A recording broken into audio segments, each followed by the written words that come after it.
본문의 말씀을 통하여서 선한 의도가 무너질 때라는 이런 말씀을 같이 나누려고 합니다.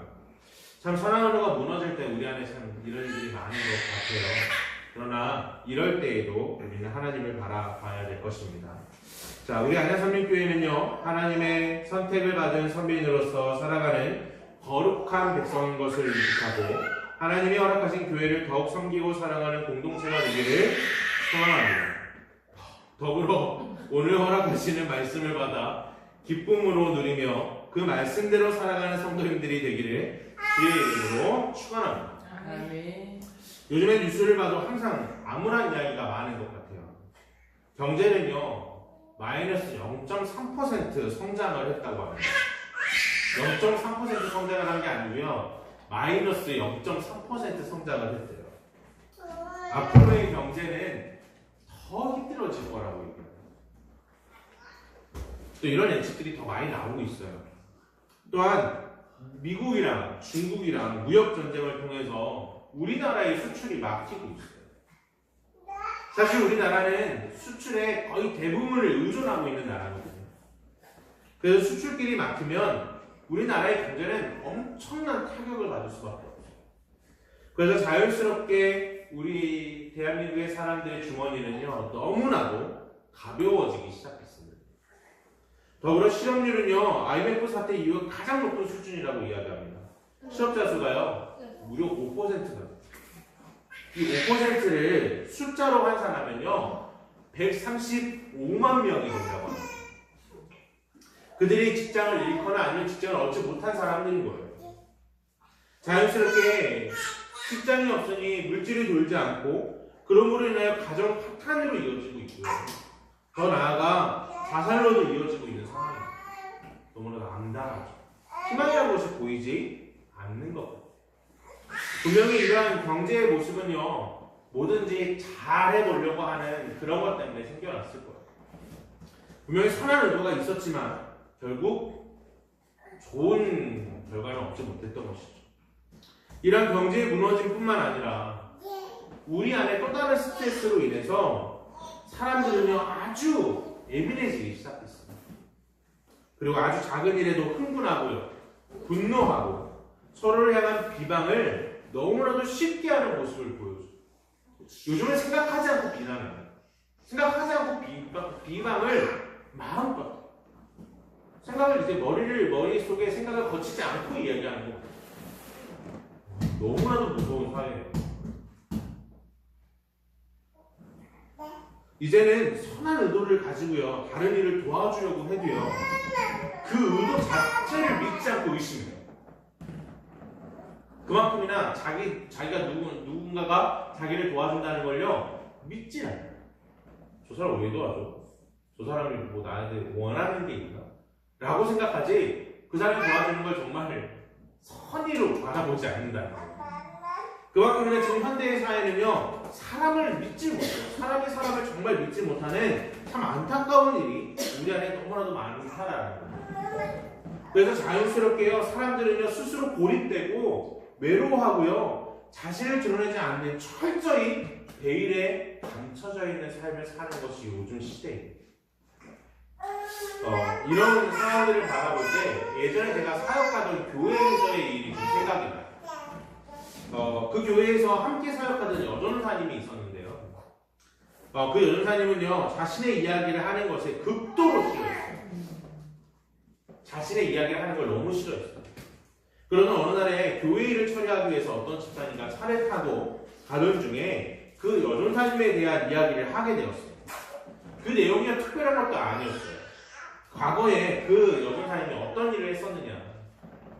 그 집사님은 내가 알기로는 많은 일을 했다라고 했는 것 같던데 좀 이런 일에 대해서 어떻게 생각하냐라고 이야기하길래 저는 단순히 되게 선한 의도로요, 어떻게 답변했냐면 그럴 수 있죠. 많은 직업을 가져보는 것은요, 너무나 좋은 일이에요. 많은 경험을 할 수 있잖아요. 라고 답변을 해주었어요.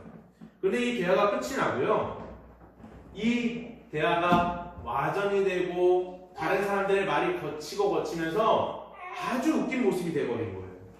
어떻게 그 전사님이 듣게 됐냐면 제가 그 전사님을 평가했다라고 듣게 된 거예요.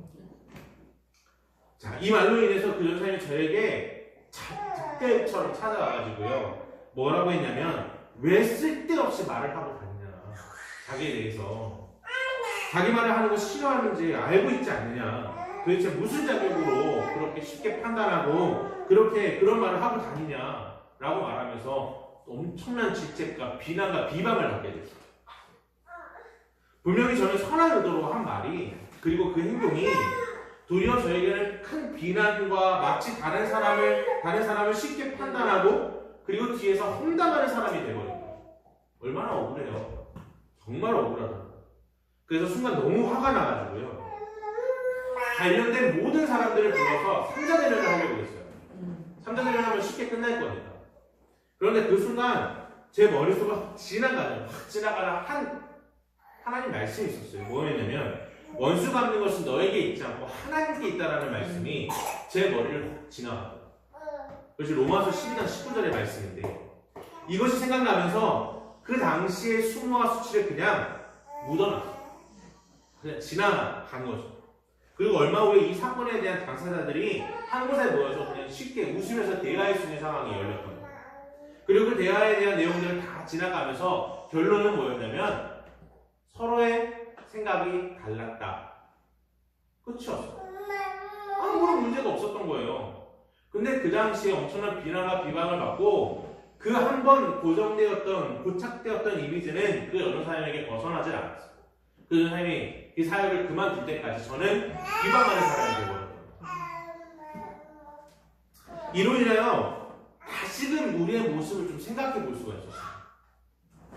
참 현대의 사람들이 얼만큼이나 자기 자신을 보호하고 있는지, 나 자신을 보호하기 위해서 다른 사람들에 대한 비난과 비방은 거침없이 하는 거예요. 나 자신만 괜찮으면 되는 거예요. 이것이 현대인의 모습은 아닌지 좀 곰곰이 생각해 볼 수가 있었어요. 그 사건을 보면서. 참 어찌 보면 현대인들은 너무 아픈 거죠. 현대인들은 나 아니면 다른 사람들을 고려하지 않는 거예요.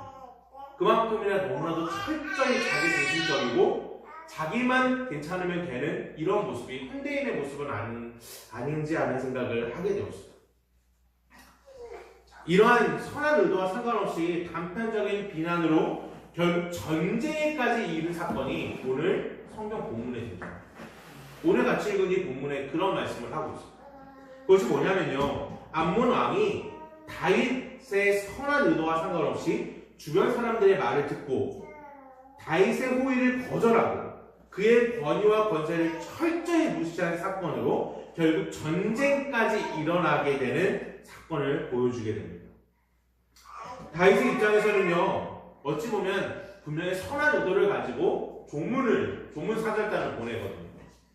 그런데 그것이 자신에게 괴로움으로 다가오고 심지어는 전쟁까지 일어나고 그리고 자신이 죽은 곧 자신 나라가 패배하는 상황까지 이르게 되는 상황까지 이런 모습까지 나타나게 되는 거예요.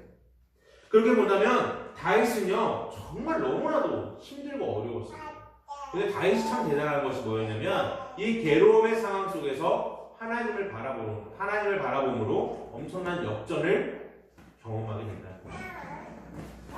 바라보는 오늘 말씀을 통해서 선한 의도가 무너져 우리에게 괴로움으로 다가오고 우리를 찌름으로 우리가 죽을 지경에 있다 할지라도 그 모든 것을 갚아 나가시는 것은 또 풀어내시는 것은 내가 아니라 하나님이시라는 사실을 인정하고 믿음으로 고백하고 그런 분에 대해서 다시 하나님 앞에서 내가 그럼에도 불구하고 선한 일을 멈추지 않겠다라는 결단을 우리 안에 참 깊이 인정하고 결단하는 우리 안양성민교회 성도님들 되기를 주의 이름으로 축원합니다.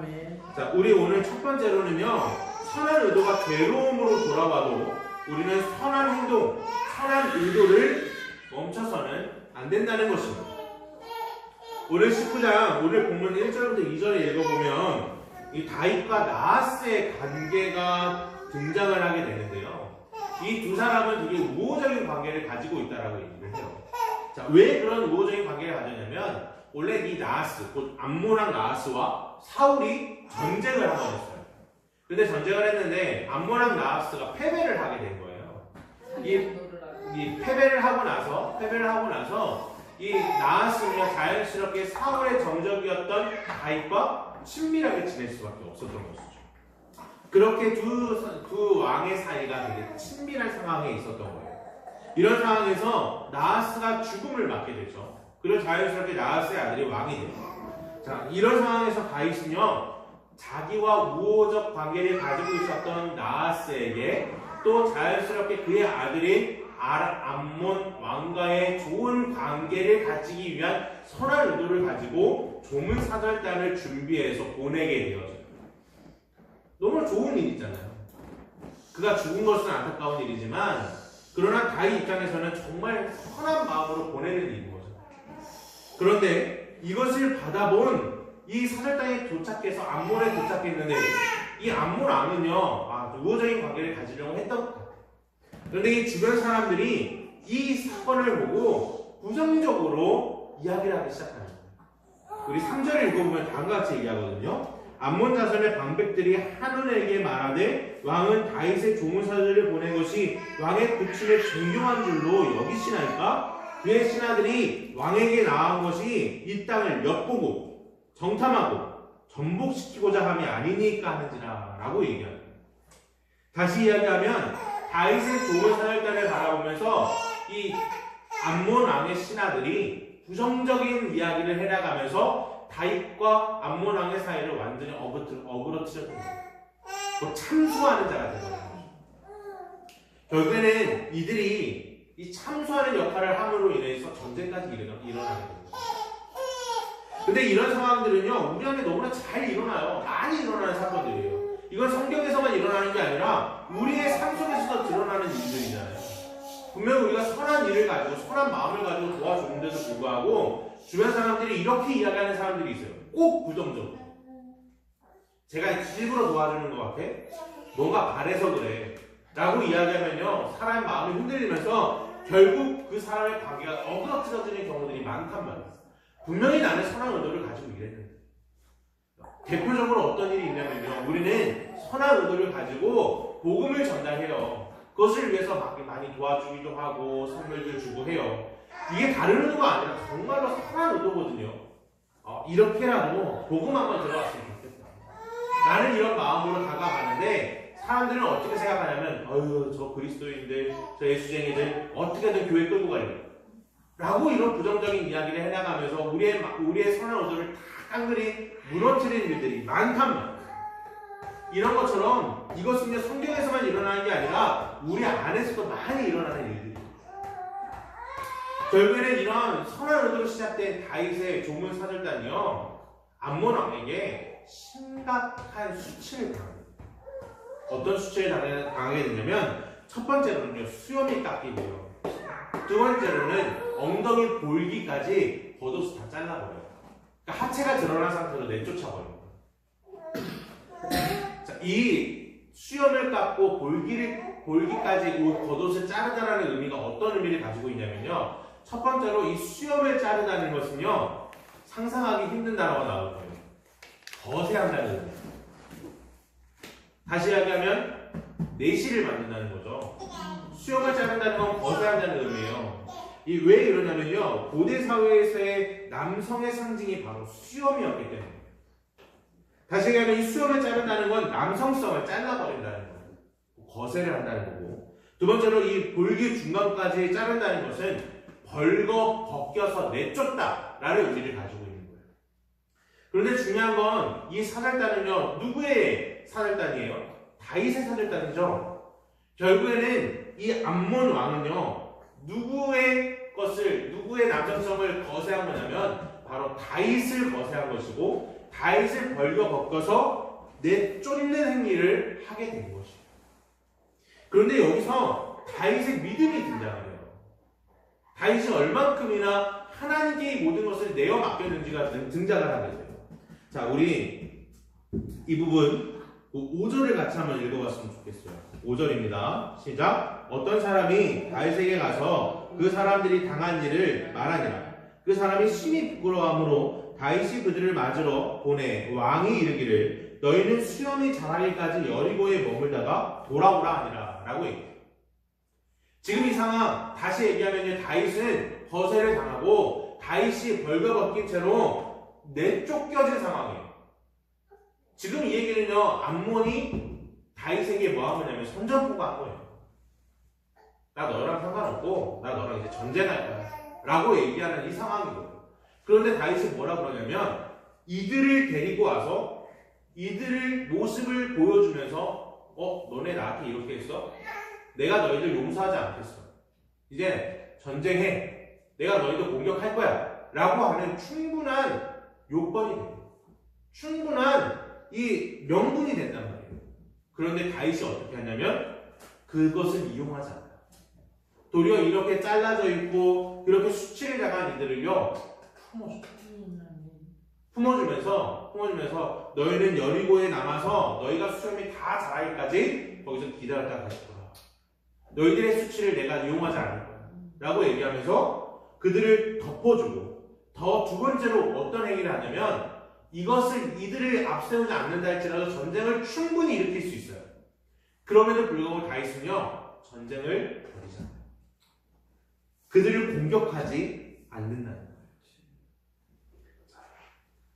이렇게 우리는요 우리의 선한 의도가 무너지고 깨어진다 할지라도 우리 그 선한 의도가 어그러져서 도리어 우리에게 괴로움으로 다가온다 할지라도 우리는요 그런 일에 있어서 이 선한 일을 행하는 데 있어서 멈추면 안 돼요.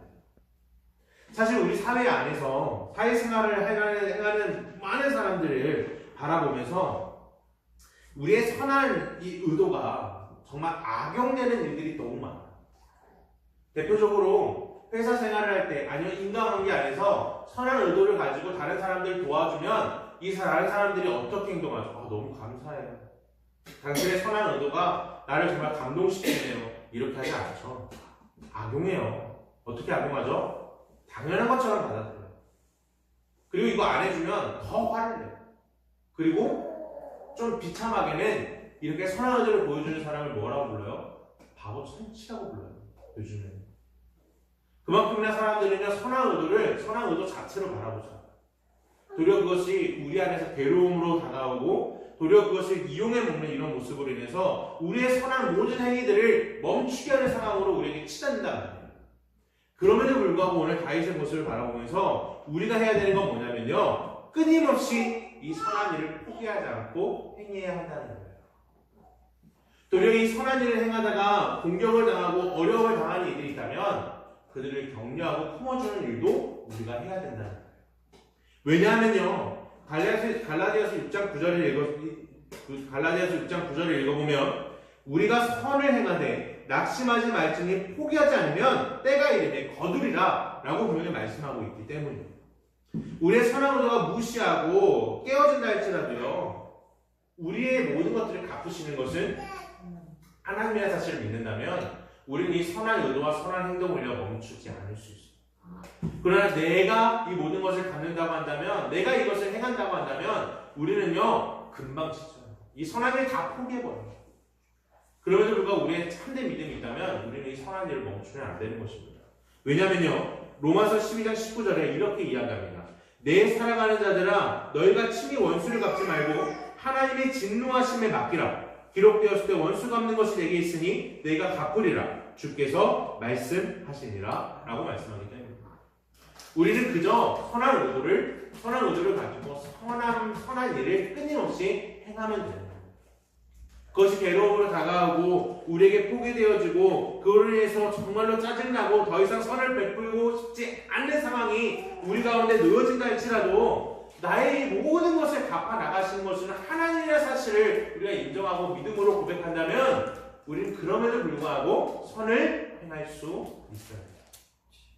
힘든 일이죠. 너무 어려운 일. 그렇기 때문에 우리는 누구를 의지해야 돼요? 내 안에 계시는 하나님, 그 성령을 더욱 의지해야 돼요. 성령 하나님의 도움이 없으면 우리는 이것을 행할 수 없어요. 그러면서 우리가 기도할 때 하나님 내 안에 계신 성령께서 나를 붙잡아 주시고 그 성령으로 인해 충만함을 통하여서 우리가 이 선한 일에 있어서 멈추지 않는 놀라운 은혜가 우리 가운데 있게 해달라고 우리는 항상 기도하고 더욱 강구함으로 나가야 되는 것입니다. 우리는 이 선한 의도가요, 우리의 선한 의도가 사람들이 인정해 줄 거라고 생각하시면 안 돼요. 분명히 선한 의도가 아름답게 되면 좋겠지만 괴로움으로 우리에게 다가올 때가 더 많음을 인정하셔야 돼요. 그럼에도 불구하고 우리는 이 선한 일을 멈추면 안 되는 것입니다. 우리 두 번째로 우리의 선한 일이 괴로움으로 다가오고 이 괴로움이 우리 앞을 가려버리고 정말 우리에게 너무 큰 아픔으로 다가올 때에도 우리는 누구를 의지해야 되냐면 하나님을 의지해야 된다는 것입니다. 이 오늘 본문 6절에서 읽어보면요, 무슨 표현이 있냐면 이제 암몬 자손이 자기가 다윗에게 믿게 한 줄 안지라 라고 얘기해요. 지금 암몬 자손도 다윗에게 행한 이 모든 행위가 전쟁을 일으킬 만한 행위였다는 것을 알게 돼요. 알고 있는 거예요. 그래서 다윗에게 밉보였구나, 이제 우리는 죽었다, 이제 우리는 정말 전쟁을 준비해야 되는구나 라는 생각을 하게 됩니다. 그래서 어떤 일을 하냐면 은 1000달란트를 아람 사람에게 주고 그들의 병사들을 사와요. 근데 이들의 병사가 얼마나 많았냐면요, 그 규모가 실로 다윗이 두려워할 만한 규모였어요. 이 사무엘하 10장 6절을 읽어보면 소바 사람 보병 2만 명, 그리고 마아가 왕과 그 사람 1000명, 그리고 돕 사람 12,000명을 고용했다고 해요. 지금 몇 명이에요? 고용된 사람만 33,000명이에요. 고용된 사람만 33,000명이 고용되었던 거예요. 엄청난 숫자가 이 다윗을 공격하기 위해 연합군의 형태로 다가오고 있는 거예요. 심지어는 이 형태가 얼마나 컸다라는 것을 강조하기 위해서 오늘 본문 19장 7절에서는요, 곧 병거 32,000대와 마아가 왕과 그의 군대를 고용했다라고 얘기해요. 사실 이 보병이랑 병마는요, 큰 차이점을 가져요. 보병은 사람이고 병마는 말, 그리고 전차 이런 걸 얘기하는 거거든요. 그러니까 이 전력이 얼마나 많이 차이 나겠어요. 그만큼이나 지금 이 역대기의 전하는요, 다윗이 상대할 수 없을 만큼의 엄청난 숫자의 병사들이 지금 이스라엘을 침공하기 위해 오고 있다는 것을 얘기합니다. 다시 얘기하면 지금 다윗은요, 선한 의도 한번 보여줬다가 괴로움뿐만 아니라 나라가 망할 위기에 놓여지게 된 거죠. 이런 상황에서 다윗이 행한 행동은 무엇이냐면요, 이제 연합군에 맞서서 다윗은 요압과 공동사령관 아비새를 그들에게 파견합니다. 그런데 이 부분에 있어서 요압이 자기의 상황을 고백하는 부분이 있어요.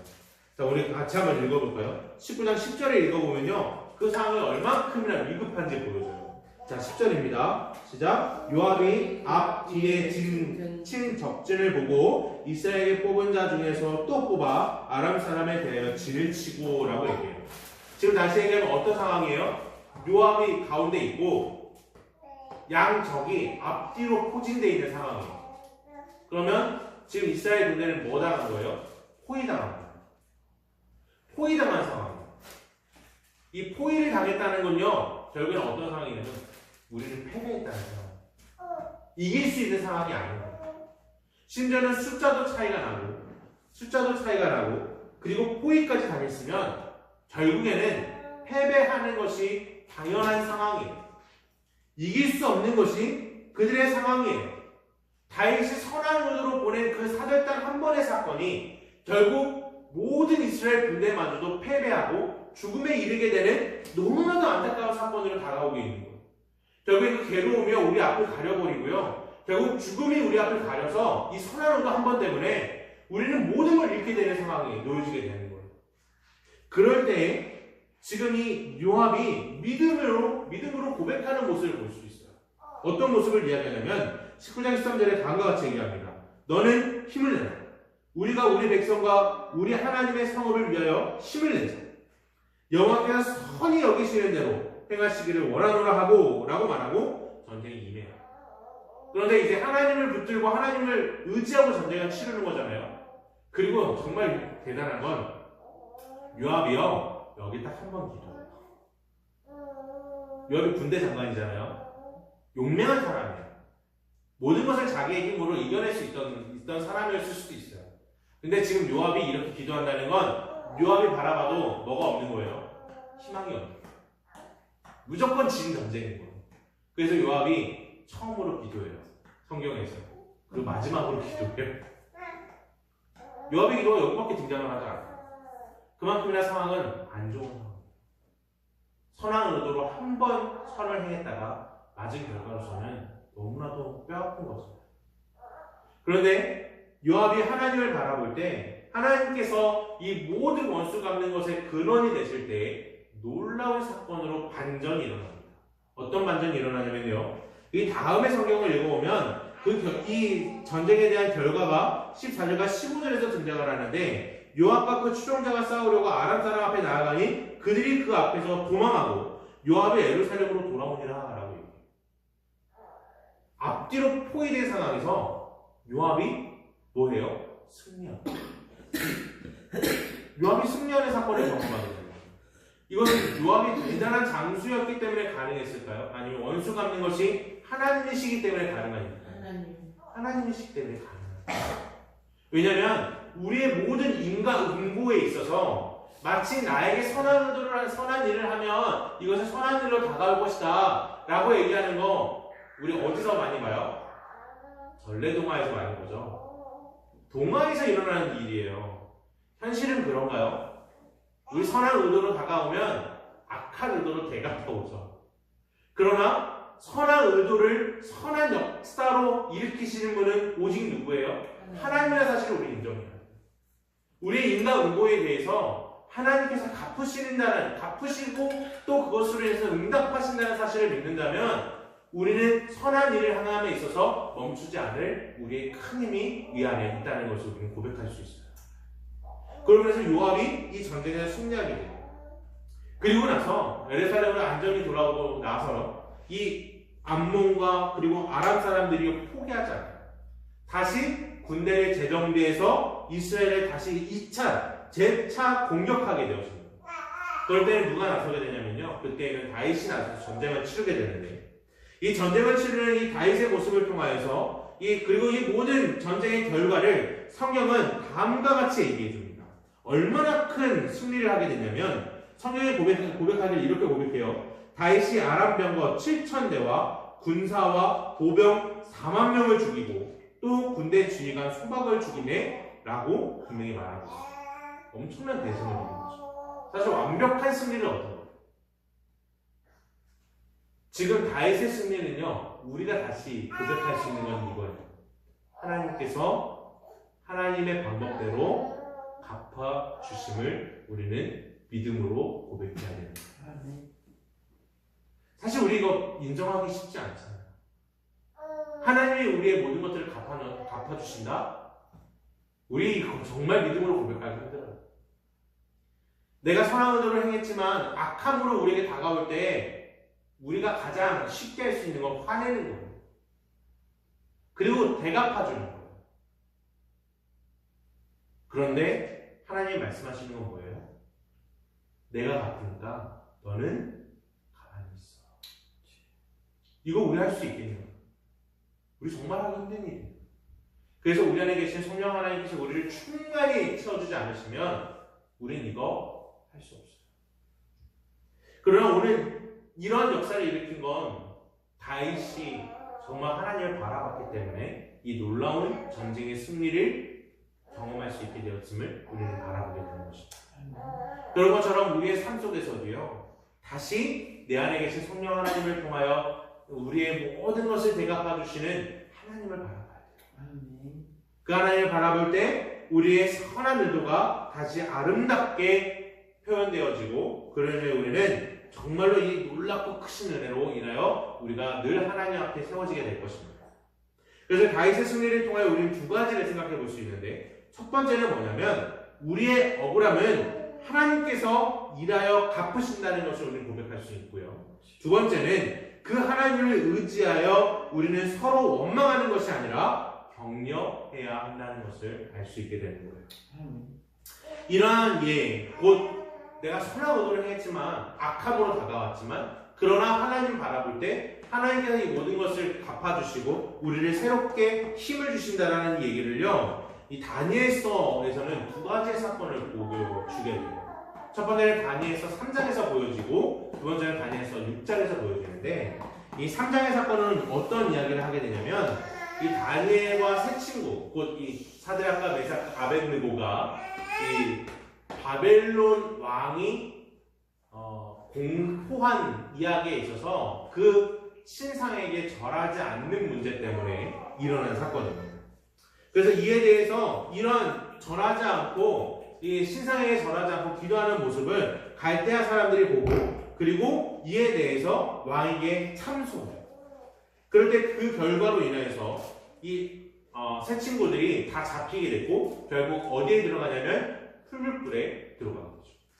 하나님을 향한 거룩한 신앙과 바른 이 선한 의도를 가지고 시작된 이 선한 의도에 대한 결과가 결국에는 뭐였냐면 풀물불이었다. 사실 이 풀물불은요, 이 세 친구가 들어가기 전에 병사가 불을 붙일 때 가까이 가기도 전에 불타 죽었다라고 이야기할 만큼 엄청난 뜨거운 것이에요. 그러면 자연스럽게 우리가 생각해 볼 수 있는 것, 이 세 친구가 곳에 들어갔다라고 하면 이 세 친구는 살아날 수 있을까? 아니요, 불가능한 거죠. 그런데 정말로 하나님께서 이 놀랍게 역사하시고 이 선한 의도에 대해서 하나님께서 응답하신다는 것을 우리가 바라보는 이 부분에 있어서 성경은 우리에게 이렇게 이야기해요. 자, 다니엘서 3장 24절부터 29절을 제가 읽어드리겠습니다. 그때 느부갓네살 왕이 놀라 급히 일어나서 모사들에게 물어 이르되 우리가 결박하여 불 가운데 던진 자는 세 사람이 아니었느냐 하니 그들이 왕에게 대답하여 이르되 왕이 올소이다 하더라.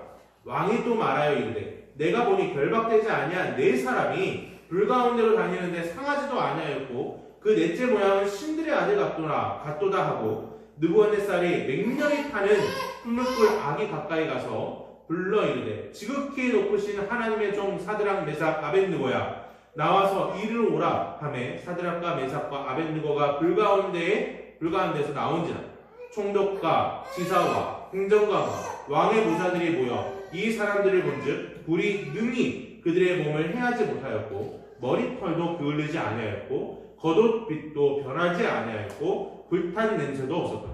느부갓네살이 말하여 이르되 사드락과 메삭과 아벳느고의 하나님을 찬송할지로다. 그가 그의 천사를 보내어 자기를 의뢰하고 그들의 몸을 바쳐 왕의 명령을 거역하고 그 하나님 밖에는 다른 신을 섬기지 아니하며 그들의 절하지 아니한 종들을 구원하셨다. 그러므로 이제 내가 조서를 내리느니 각 백성과 각 나라와 각 언어를 말하는 자가 모두 사드락과 메삭과 아벳느고의 하나님께 경솔히 말하거든 그 몸을 쪼개고 그 집을 거름토로 삼을지니 이는 그들이 사람을 구원할 다른 신이 없느니라 하더라. 아멘. 신앙을 지키다 풀불에 타 죽다라고 나와야 하는 것이 정상의 상황에서 사드락과 메삭과 아벳느고의 선한 의도의 믿음은요, 이 믿음에 대해서 성경은 뭐라고 평가하냐면 그들이 살았고 하나님의 영광이 나타났고 결국 갈대아인들이 하나님을 인정했다로 그 결론이 나오게 된다는 거예요. 우리의 인과응보에 대해서 누가 일하신다고요? 하나님이 일하신다. 우리는 이 사실을 인정해야 돼요. 더불어 다니엘서 6장을 보면요, 다니엘은요 바벨론을 전국을 다스리는 총리 셋 중에 한 사람이었습니다. 그래서 단연 뛰어나고 다리오 왕의 사랑을 받았던 사람이에요. 자연스럽게 이 두 총리가 시기하고 미움을 가지고 질투할 수밖에 없었겠죠. 그래서 결국 이 두 총리가 머리를 자르기 시작합니다. 어떤 계략을 세웠냐면 이 다니엘이라는 사람은 이스라엘의 하나님을 믿으니까 그리고 하루에 3번씩 항상 예루살렘을 향하여 기도하니까 이런 이야기를 해놓으면 좋겠다. 뭐냐면 다리오 왕에게 이렇게 고백하는 거죠. 다리오 왕, 당신은 정말로 위대하시니까 이 한 달 동안 다른 어떤 신에게도 절하는 사람이 없게 해주십시오. 왜냐하면 당신은 위대하시지 않습니까? 라고 해서 결국 다리오 왕이 그 이야기가 너무 좋은 거예요. 결국 어떤 걸 하냐면 조서를 하나 작성을 하고 그리고 왕의 반지를 찍어내겠습니다. 왕의 반지를 찍는다는 건 왕 자체도 이제 법으로 바꿀 수가 없는 상황입니다.